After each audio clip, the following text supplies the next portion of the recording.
রংপুর মোমিনপুর ইউনিয়নের জানপুর ক্যানেলের পাড়ে এক অজ্ঞাত বৃদ্ধের ভাসমান লাশ উদ্ধার করেছে পুলিশ। রংপুর প্রতিনিধি জিয়ারুল ইসলাম জিয়াম আইটিভি বাংলাকে জানিয়েছেন, রংপুর সদর উপজেলার ১ নং মোমিনপুর ইউনিয়নের ৬ নং ওয়ার্ডে পূর্ব জানপুর ক্যানেলের পাড়ে অজ্ঞাত এক বৃদ্ধের ভাসমান লাশ উদ্ধার করেছে কোতোয়ালী সদর থানা পুলিশ। এলাকা সূত্রে জানা যায়, ১৯ এপ্রিল শনিবার সন্ধ্যা ৬টা ৩০ মিনিটের দিকে স্থানীয় লোকজনরা ওই পথে গেলে ওই বৃদ্ধের লাশ ভাসমান অবস্থায় দেখতে পায়।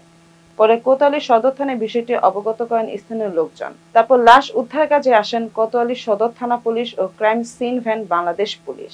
পরে লাশ স্থানীয় কিছু লোকজনের মাধ্যমে উঠানো হয়। পরে ১০টার দিকে লাশ কোতোয়ালী থানায় নিয়ে যান এবং ওই মৃত ব্যক্তির লাশ গ্রামবাসী শনাক্ত করতে না পারায় ওই মৃত ব্যক্তির লাশের ছবি ফেসবুকে পোস্ট করে পরে ওই পোস্ট দেখে মৃত ব্যক্তির লাশ শনাক্ত করা হয় এবং এই শনাক্ত করে তার পরিবার।